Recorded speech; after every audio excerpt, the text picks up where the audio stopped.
My question is, how does Allah Ta'ala chooses his prophets among mankind? You see, Allah knows better. And there are some pious people, they are born pious. And Allah knows that they are going to be prophet in future. So Allah trains them from the very childhood and teach them and make their character in such a way that they never do anything wrong, right? As we see the story of the Holy Prophet of Islam Sallallahu Alaihi Wasallam, when he was quite a young child at the age of 6 or 7, and he was playing with his fellow children in a village where he was sent by his mother to spend some time with her foster mother. You see, an incident happened that all the children saw a man came and he just got hold of the Holy Prophet ﷺ, and he was quite a young child, laid him down on the ground and then opened his chest and brought out his heart and cleaned it and then put it again back into his chest. And all those children were very much scared. Holy Prophet ﷺ himself was very much scared. Those children ran away from that place and went to tell the milk mother of the Holy Prophet ﷺ. Then she came out running very fast and very much worried to see what has happened to the Holy Prophet Muhammad Sallallahu Alaihi Wasallam.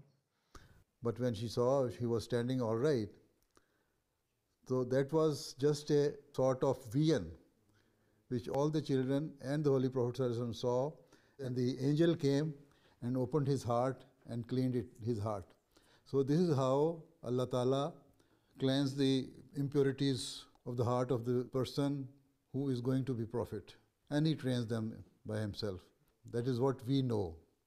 Apart from that, there's quite a number of other things which Allah knows better, and the prophets. بسم اللہ الرحمن الرحیم. السلام علیکم پیارے حضور. میں نے کافی لوگوں سے سنا ہے کہ کائنات 7 دنوں میں بنی ہوئی تھی. اگر سورج چوتھے دن میں بنا تھا تو اس سے پہلے دن کیسے گزرے تھے؟ دیکھو یہ تو سارا میٹافوریکل ایکسپریشن ہے، ٹھیک ہے.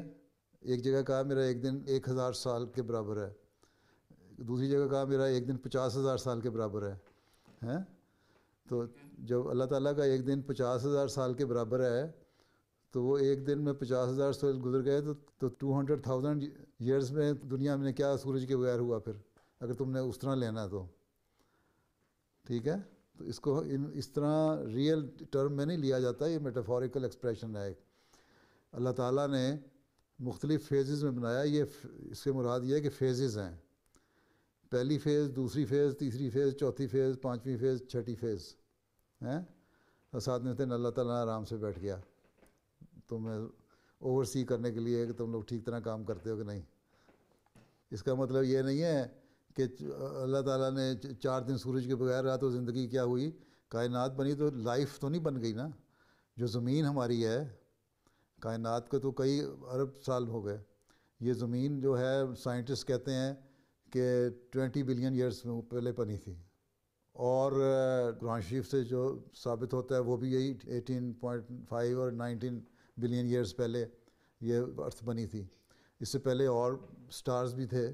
بگ بینگ جو ہوا ہے، بگ بینگ ہونے کے بعد یہ بنی ہے نا. اس سے پہلے بھی اللہ یہ کہتا ہے کئی بگ بینگ اس سے پہلے بھی ہو چکے ہیں. ہم تو اس نون ورڈ کو جانتے ہیں نا.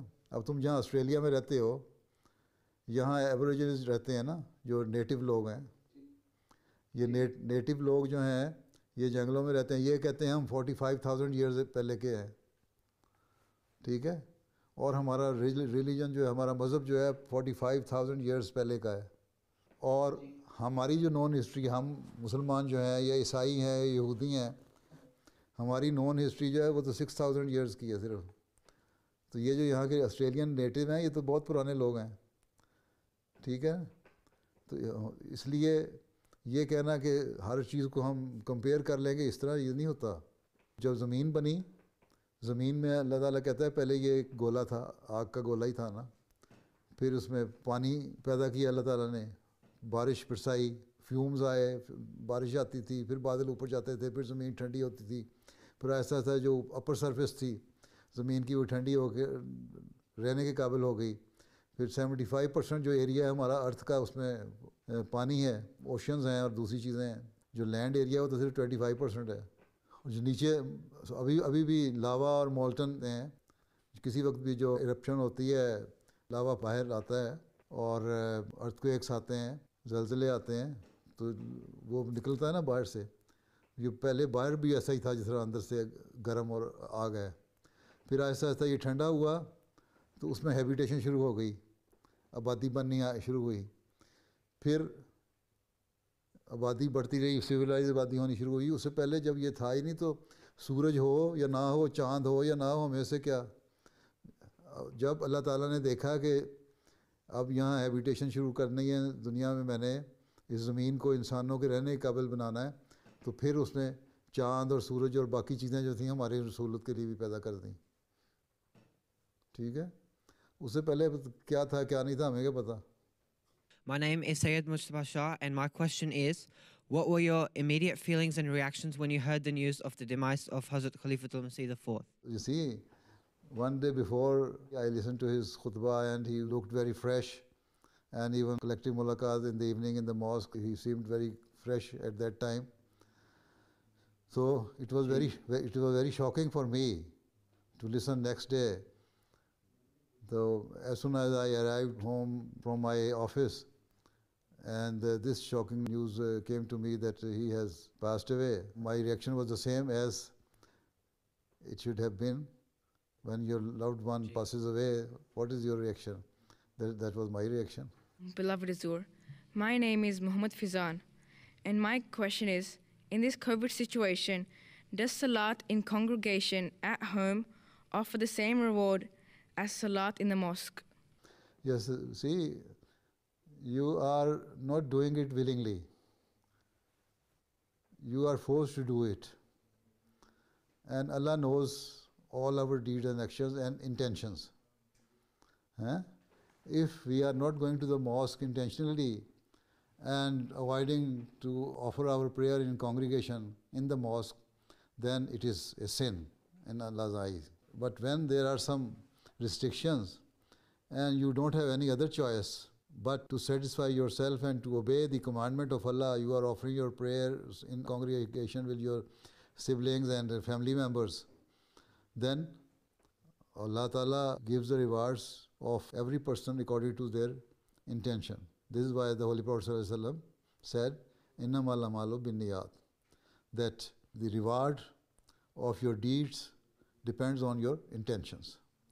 If you are doing something with good intention, then Allah will give you the same reward. Allah is very merciful. If you are doing something with bad intention, even if it is a good thing, even giving charity with bad intention is not good in the eyes of Allah.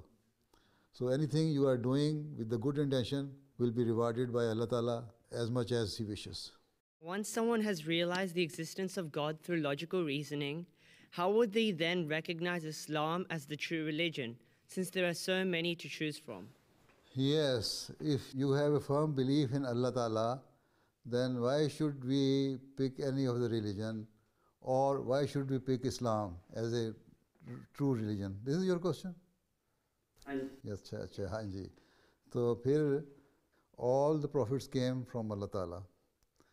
All the prophets brought the true teaching of Allah Ta'ala, which is to love Allah, to obey the commandments of Allah, to bow before Allah, to worship Allah, and to discharge the rights of your fellow beings. But all the prophets were sent according to the scriptures, the religious books, Bible, even Quran has categorically explained all these things, that all the prophets were sent to their respective nations. And during that time, there was no free movement and media link. As we are talking today, there was no cell phone, no internet, nothing of that sort. So Allah Ta'ala sent the prophets in different nations. More than one prophet was sent at the same time in different nations. Even in one nation, two prophets came as Moses and Harun. But they all came, they said that we are for the people of Israelites. And Jesus also came for those people who were the followers of Moses alayhi salam. But when Allah Ta'ala found and thought that now the time is ripe for the world, and people can have approach to all corners of the world with the passage of time. So when he thought this thing, he sent the Holy Prophet Sallallahu Alaihi Wasallam. The Holy Prophet Sallallahu Alaihi Wasallam was revealed the Sharia in the form of the Holy Quran, right? And that encompasses all the commandments of Allah Ta'ala which were sent to the previous prophets, and moreover some other commandments which were very much essential for that time when the Holy Prophet ﷺ appeared and for the future. So there is no scripture in the world, any religious scripture, which is safe and intact as the Holy Quran is. And this is the claim of the Holy Quran, that Allah Ta'ala says, Inna nahnu nazzalna zikra wa inna lahu lahafizun. I have sent this book, I have sent this commandment in the Holy Quran, these commandments in the Holy Quran, I have sent this scripture, and I will keep it intact till the day of judgment, till the last day. No other scripture has claimed this, right? And no other prophet said that they have come for the whole world. Only the Holy Prophet ﷺ said that I have come for the whole world, and it is in the Quran. And now, as I have already said, that this was the ripe time that Prophet should have come for the whole world, because we had the means to spread the message of Allah Ta'ala. This is why we say Islam is a universal religion. No other religion is universal. And all the previous prophets have prophesied about the coming of the final prophet who will come for the whole world. This is why we say Islam is the right and true religion which was to come in the time when the Holy Prophet ﷺ appeared, and Islam is the right religion which contains all the commandments which are needed for the present day world. No other religious scripture contains these commandments. See, this is why we say that Islam is the right religion, and this is why we say, since all the previous prophets have prophesied to accept that final prophet, so we should preach to everybody that Islam is the true and final religion, and to obey the commandments of previous prophets. Even all the followers of the religions should come and join Islam.